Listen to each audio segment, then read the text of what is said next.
The checklist was still on the refrigerator, a column of neat boxes marching down a sheet of paper I'd printed at dawn.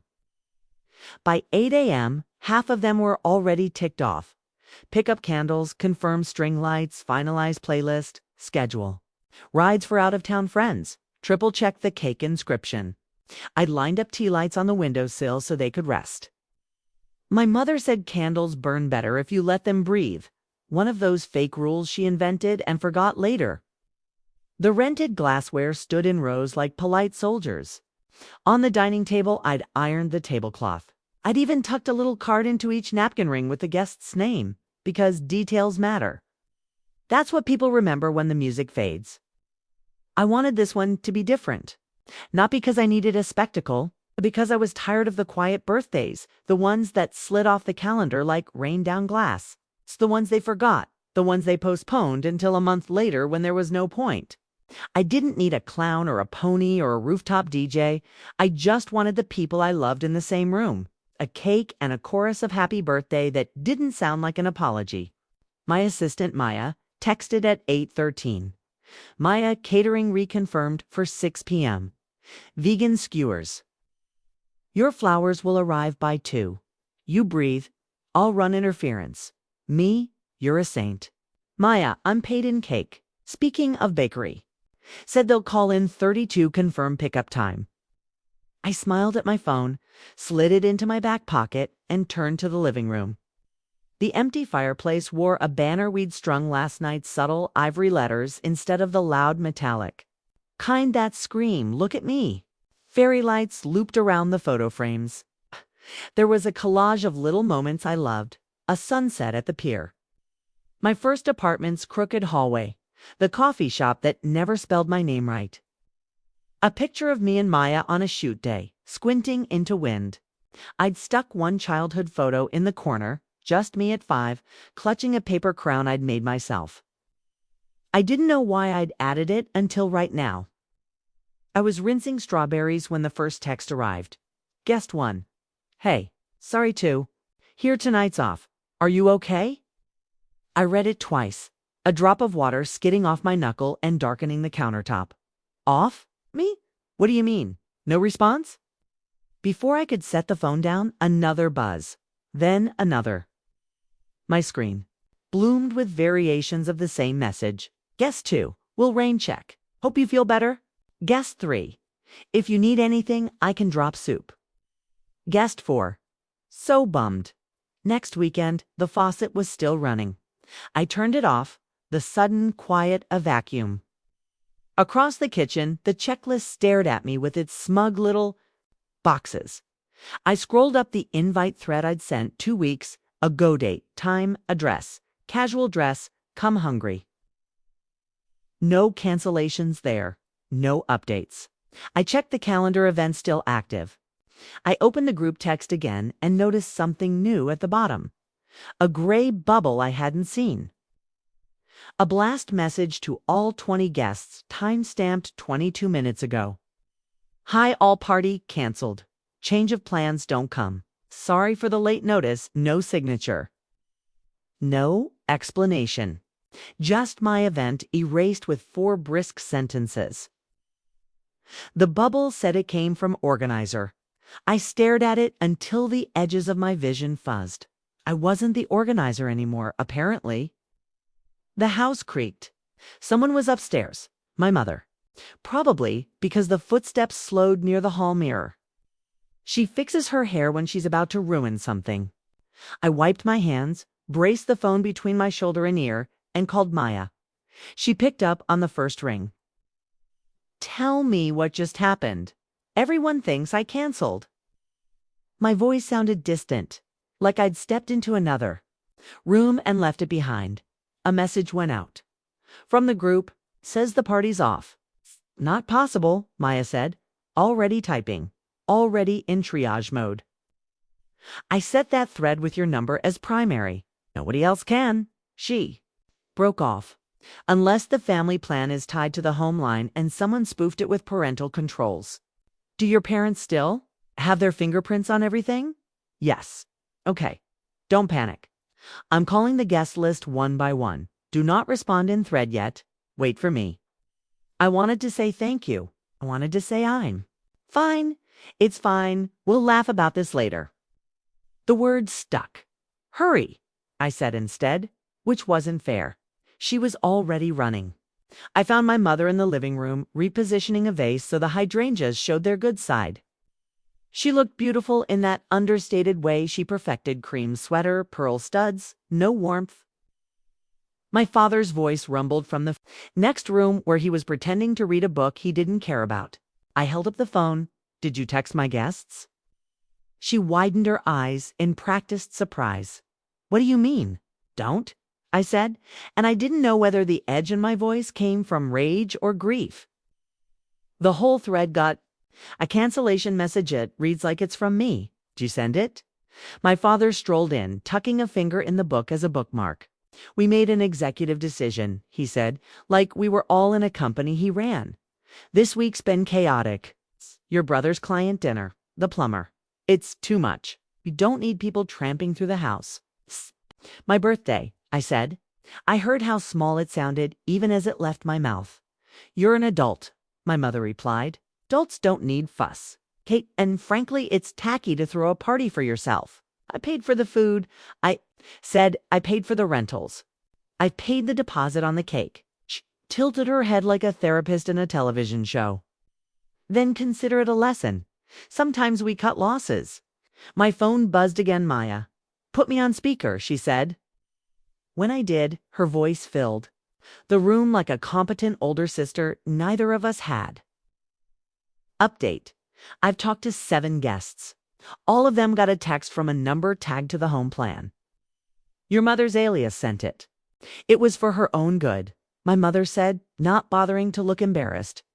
We're saving her from humiliation. No one wants to come to these things. People feel obligated. It's kinder to relieve them. It's kinder, Maya repeated. The syllables brittle as sugar glass, right? Quick follow-up. Did you also call the bakery and cancel the cake? 'Cause they just rang me. They said someone named Mrs. Hayes told them to hold the order because we might not need it after all. My mother bristled. I didn't like the inscription, she said. It was needy.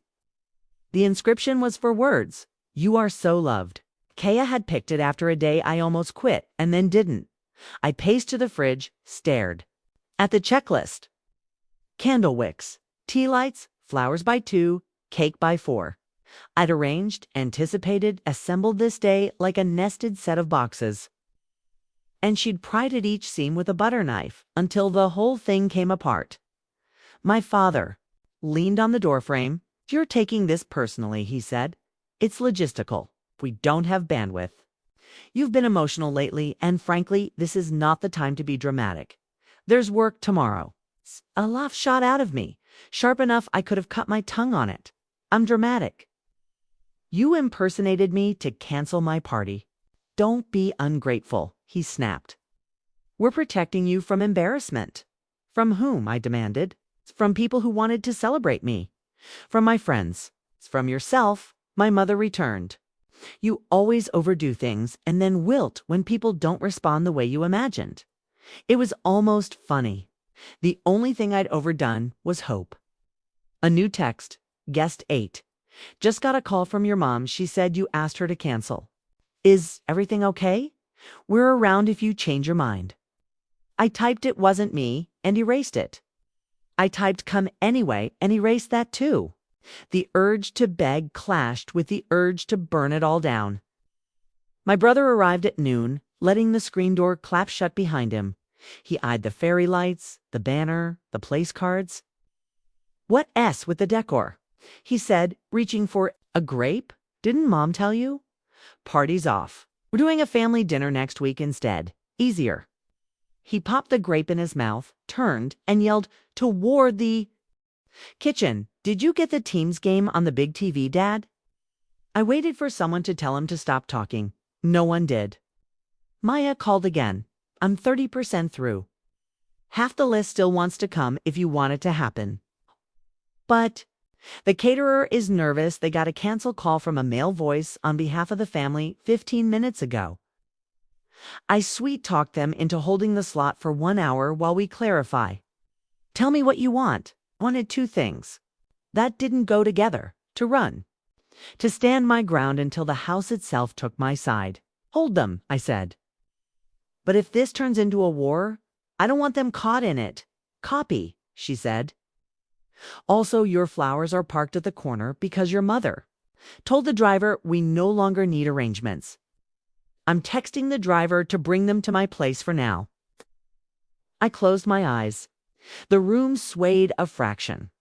Somewhere in the house? My parents' voices hummed about a grocery list for next week's family dinner, as if the solution to theft was postponement. At 1, I put on the dress I'd bought last month and hung on the back of the closet. Door for today, not a ball gown. Something that whispered rather than shouted. In the mirror, I didn't look dramatic. I looked like a person who thought she could bubble wrap her own heart by planning enough. I smoothed the fabric, pinned a strand of hair, and stood very still until my breathing slowed. By 2, the cousins began to text in that cautious tempo people use when they're trying to balance friendship with family politics. Cousin Leela, we can still swing by with cupcakes if you want to do a small thing. Me, I'd love to see you. Cousin Lila, your mom said it's not a good day. Me, my mother is not the day. I didn't send that last one. I dropped the phone on the bedspread and laughed again, softer, because what else do you do when the absurd tilts into tragic farce? At 3, the doorbell rang. My mother sighed like she'd been personally inconvenienced by the invention of doors. She opened it to the florist's assistant Jung, wide-eyed, clutching to bouquets like diplomas. Delivery for the girl began. We canceled, my mother said, already closing the door. Stop, I said, louder than I meant to. I crossed the hall, took the bouquets gently from the girl, and thanked her so warmly she smiled, like maybe this job was worth it after all. I carried the flowers to the dining table and set them in water. My mother's mouth tightened. You're making a scene. I wanted to tell her that the scene had started when she pressed send on a text that wasn't hers. I wanted to tell her that there are scenes worth making, and this was one of them. Instead, I said, you made it, because facts are calmer than fireworks. For an hour, the house performed the part of a home. My father watched sports highlights. My mother arranged and rearranged nothing. My brother called upstairs to a friend about later plans if this falls through. I refolded napkins no one would use. The clock was very loud. At 4, the bakery called my cell directly. The owner knows me. She's seen me stress sweat over pie selections. Sweetheart, she said. Her voice, a kitchen towel wrung between hands.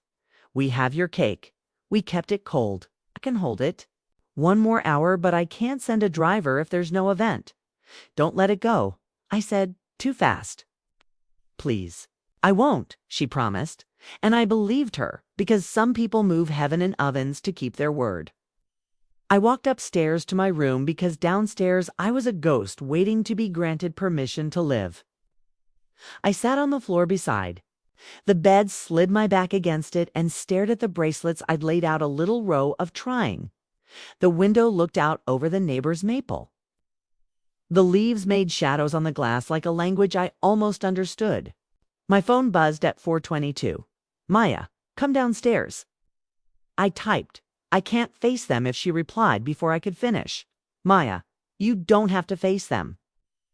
Come downstairs because you need to see me. I'm outside. I wiped under. My eyes with the heel of my palm stood and smoothed the dress. Halfway down the stairs, I heard the front door mat give a soft shush, the sound of someone shifting weight to be gentle. My father peered over his book. That's the caterer. He said, send them away. We're not. I turned the corner. The foyer was a photograph of normal key bowl, shoe tray, the umbrella stand that never held umbrellas because my mother thinks they're pedestrian. And there, in the doorway, framed by late afternoon light like a stage you build without, meaning two, stood Maya. She wasn't alone. Behind her, a van idled at the curb, hazard lights winking like conspiratorial eyes. 2 people in black polos stood beside a stack of flat boxes lighting rigs. The florist's main truck had slid into a spot across the street, and I could see the owner herself behind the wheel, sunglasses perched on top of her head like a crown. At the end of the block, the catering team's logo flashed as a second. Van turned the corner slow and sure, the way you drive when you know you're expected. Maya grinned at my sharp, bright, a lighthouse flare. "Hi, boss," she said. "Don't worry." She stepped inside, lowering her voice so only I would hear. Her hand brushed mine solid, anchoring. "I've got this." Childhood, the forgotten birthdays when I was 8. My brother had a party with a rented bounce house. Kids from the neighborhood spilled into the yard shrieking with joy.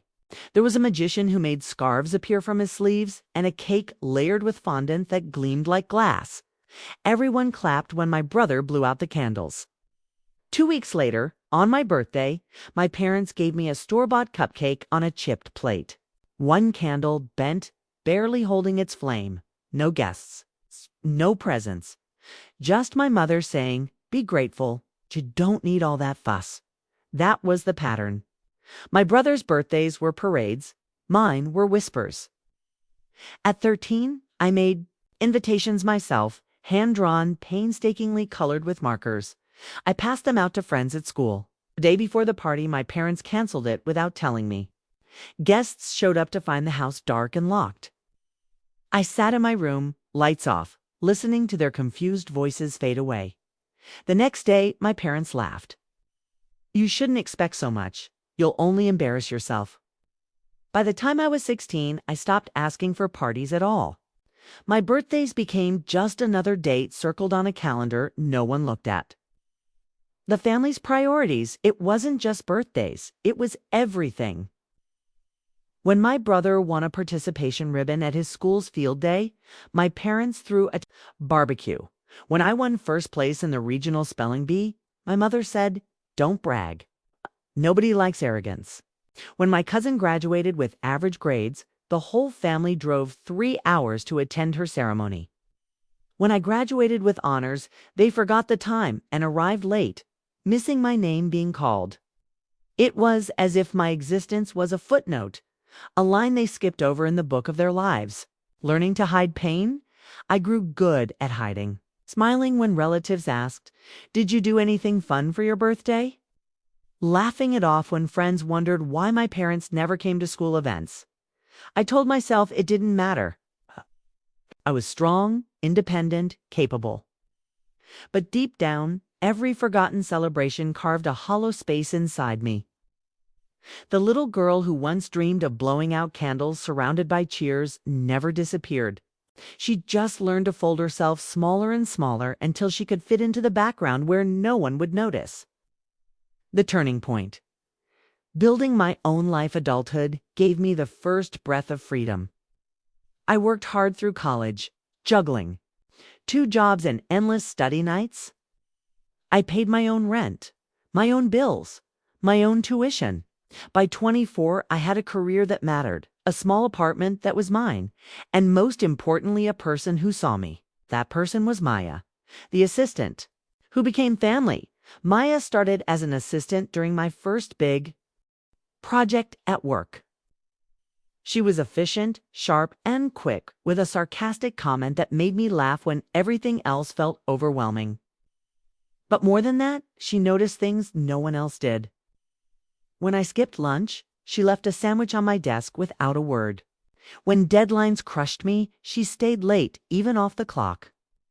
On my first birthday working with her, she showed up with a balloon and a slice of cake from a bakery across town. She didn't know my history then. She just said, "Everyone deserves cake on their birthday." I nearly cried. Over time, Maya became more than an assistant. She became my anchor. She listened when I talked about my family's neglect. She understood the ache of invisibility I had carried for years. She reminded me, gently but firmly, their blindness doesn't erase your worth. This year's hope, when Maya insisted we do something for my birthday this year, I hesitated. "You know how it goes," I said. "They'll ruin it somehow." "Then let them try," she replied. "We'll still celebrate." She helped me plan every detail, the playlist, The catering, the flowers, the cake with the inscription, "You are so loved." For the first time in years, I let myself believe this birthday might actually be different. That maybe, just maybe, my parents wouldn't find a way to erase it. I should have known better, because by morning, the cancellations started. And by noon, it was clear they had done it again. The spark of resistance, but this time, I wasn't 16, crying in the dark while guests left disappointed. I wasn't the invisible child blowing out a single candle alone. This time I had someone in my corner, someone who had already picked up the phone and said, "Don't worry, I've got this." And for the first time, I felt a flicker of defiance stronger than my parents' cruelty. The party that never was by late afternoon. The house felt like a stage where the curtain had been pulled down before the play began. The fairy lights I had strung the night before twinkled anyway, mocking me with their cheer. The dining table still held the glassware, polished to a shine no one would see. Place cards sat at each setting, like ghosts of guests who would never arrive. I stood at the edge of the room, dress pressed, hair carefully done, clutching nothing but silence. My parents moved about casually, as if today were any other day. My mother rearranged throw pillows. My father sat with his book, glasses perched on his nose, though I doubted he'd read a single word. The betrayal wasn't loud. It was worse, it was casual. Humiliation at 5 o'clock. The first relative arrived, confused. My aunt stepped into the foyer holding a neatly wrapped present, her expression faltering when she saw the empty house. "So," she said. I thought my mother swooped in quickly, voice sweet. "Didn't you get the message? We canceled." "Too much going on this week?" My aunt looked at me, sympathy clouding her eyes. "See? Well, I'll just leave this then." She placed the gift on the credenza and left within minutes. Others trickled in, each met with the same dismissive explanation. Some stayed longer, awkwardly sipping tea, whispering condolences as if I'd lost someone instead of celebrating another year of life. "Sorry, dear," one cousin said, patting my hand. "Maybe next year." Their pity burned worse than if they'd mocked me.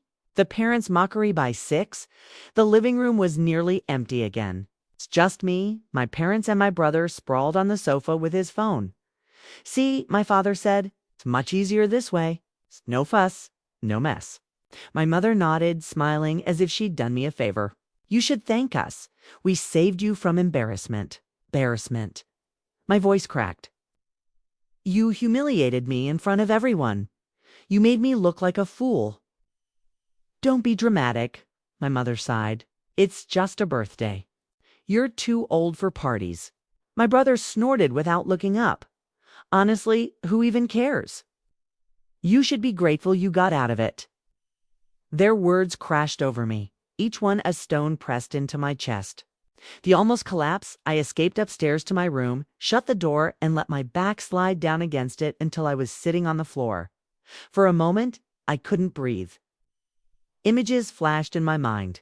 The cupcake at 8 years old, the locked house at 13, the late arrival at my graduation. Every moment of being forgotten, dismissed, erased, stacked together into one towering wall of proof that I never mattered to them. Tears slipped down my cheeks despite my best efforts. I pressed my hands into my dress, trying not to wrinkle the fabric I'd chosen with such care, as if keeping it perfect would salvage something from this day. Maybe they're right, I thought bitterly. Maybe I don't deserve it. A little? Girl inside Mitha, one who had begged for candles, and applause curled tighter into silence. The whisper of hope, then my phone buzzed. "Maya, don't cry. Trust me." I wiped my eyes quickly, typing back with shaking fingers. "Me, it's ruined. They canceled everything." Her reply came instantly, "Maya, not everything. Give me an hour." "Me, what are you doing, Maya? You'll see. Just be ready." I stared at the screen, heart racing. Maya was good at many things a logistics organization. Sarcasm, but she wasn't a magician. How could she undo the wreckage my parents had left behind in just 1 hour?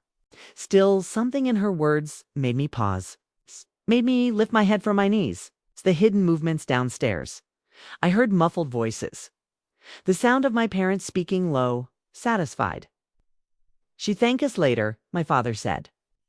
"She has. No idea how lucky she is we take control," my mother added. Lucky. The word made me laugh bitterly through my tears. Then, faintly, I caught something else. The quiet hum of an engine outside. Footsteps on the porch.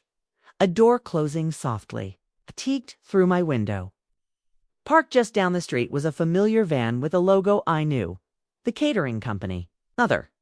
Vehicle pulled up behind it, stacked with boxes that looked suspiciously like decorations. My pulse quickened. Maya. The invitation at 7:15. My phone buzzed again. Maya, come downstairs now. I hesitated, fear and hope warring inside me. What if she couldn't pull it off? What if stepping into that room only meant another round of humiliation? But then I remembered her steady hand on mine earlier, the certainty in her voice. "I've got this." So I stood, wiped my cheeks, straightened my dress, and opened the door. The cliffhanger of the house was dark in the hallway, only a faint glow spilling from the foyer. I walked slowly, my heels clicking against the floorboards like a drumbeat in the silence. My parents sat in the living room, smug and relaxed. My brother snored softly, sprawled across the couch. I reached the bottom of the stairs. The front door swung open, and there was Maya standing tall, smiling like a secret she couldn't wait to share. Behind her, headlights glowed. Figures moved in the shadows, carrying boxes, bouquets, and something that looked suspiciously like a cake. Maya's eyes found mine. "Surprise," she said softly. The doorway of change when Maya pushed the front door open. It wasn't just her smile that filled the space. It was the sound of voices, the rustle of gift bags, the smell of food carried in from the vans. A chorus of laughter and greetings followed her inside like a tide flooding the shore. Behind her came the caterers, arms full of trays that shimmered with foil. Then the florist team, balancing vases bursting with roses and lilies. At the center, like royalty in disguise, was the cake-white frosting, gold lettering, and candles waiting. The inscription still shone through the clear lid. "You are so loved." My parents froze in the living room doorway. My father's book slipped shut. My mother's hands stilled on the armrest of her chair. "What is this?" she demanded, her voice sharp. Maya didn't flinch. She held up the order slip like a badge. She said calmly, "Is the party you tried to cancel." The guests returned one by one. The guests who had texted apologies earlier now stepped into the foyer. Cousins, friends, colleagues' faces that had looked uncertain hours ago now glowed with excitement. They carried balloons, wrapped gifts, bottles of wine. "Happy birthday." They cheered in unison, their voices louder than any cancellation message. For a second, I couldn't move. My throat closed, my eyes burned. Then someone pressed a bouquet into my hands, another hugged me, and the dam broke. I was surrounded by people who had come for me, not because they were forced, not because of obligation, but because they wanted to. And at the center of it all stood Maya, watching quietly, her smile saying, "See? You were never alone." The atmosphere shifts, the living room transformed before my eyes. Fairy lights blinked alive. Music played from the speaker, someone had reconnected, and the smell of food filled the air. The play settings that once sat like abandoned soldiers now gleamed under candlelight as guests took their seats. Laughter bubbled up, glasses clinked. A chorus of voices rose to life, singing softly in the background. For the first time ever, my birthday didn't feel like an afterthought. It felt alive. The parents' faces, my parents stood stiff at the edge of the room, as if the ground had shifted under their feet. "This is highly inappropriate," my mother hissed at Maya. "You had no right," Maya cut her off smoothly. "I had every right to respect her when you didn't." My father tried to reassert control. "This is our house. You can't just correction. Maya said, her voice like ice. It's her day, and you tried to erase it. That ends now. The room went quiet for a moment, guests glancing between us. For once, the shame wasn't mine. It was theirs. The song that changed everything. Someone dimmed the lights. The cake appeared on the table, candles flickering. A hush fell over the room, then the first note of happy birthday rang out. Not the half-hearted version I'd known my whole life. This was full-throated, joyful, heartfelt. Dozens of voices joined together, echoing against the walls. I stood in front of the cake, the glow warming my face, and for the first time, I felt celebrated, seen, loved. When the song ended, I closed my eyes and made a wish. Not for approval. Not for their love. Just for strength. Then I blew out the candles and the room erupted in cheers. The speech, as plates of cake were passed around. I found myself standing, heart pounding but steady. I looked at the faces smiling back at me, friends, cousins, neighbors. Not my parents who sat silent in the corner. Thank you, I said, my voice carrying over the chatter. For showing up tonight. For proving that sometimes family isn't. The people you're born to, it's the people who choose you. The room clapped, nodded, some even shouted, "Here, here." I turned slightly toward my parents. For years, my birthdays were canceled, forgotten, ignored. Tonight could have been the same. But Maya wouldn't let it be. She reminded me that I matter, and all of you proved it by being here. My mother's face tightened, my father's jaw clenched, but I no longer cared. The applause, the guests rose to their feet, clapping louder than before. A standing ovation, not for a performance, but for me, for surviving, for being here, for finally taking up space in my own story.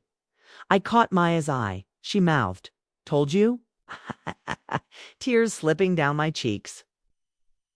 The parents' humiliation later, as music filled the room and people danced. My parents tried to recover.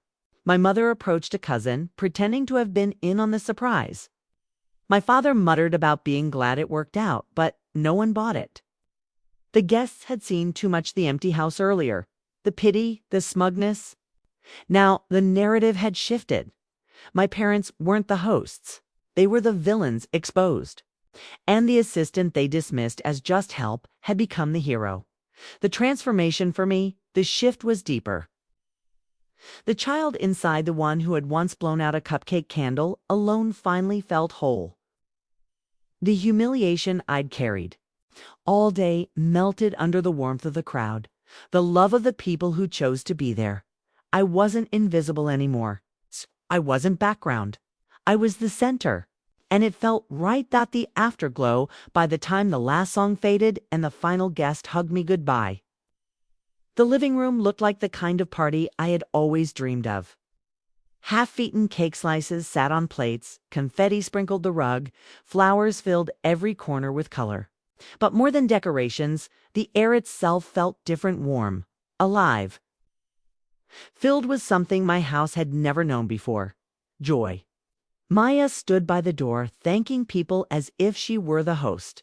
And in a way, she was. It's the parents' attempt. As soon as the final guest left, the atmosphere shifted. The laughter drained, leaving only silence and the weight of my parents' stares. My mother was the first to speak.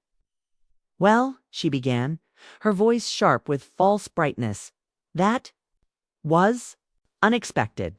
My father crossed his arms. "He made us look ridiculous, parading strangers into our home after we made a decision.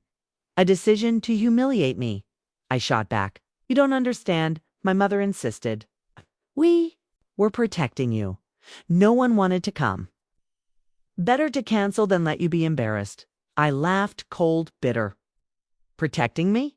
Or protecting yourselves from having to acknowledge me for once? The confrontation, I stepped closer. My voice steady. "All my life, you've canceled me. My birthdays, my achievements, my moments. You canceled them all because they weren't convenient for you. Tonight, you tried again. But guess what? You failed. Their faces tightened. My father's jaw twitched. I continued, louder now. You taught me that I wasn't worth celebrating. You made me believe I should shrink, stay invisible.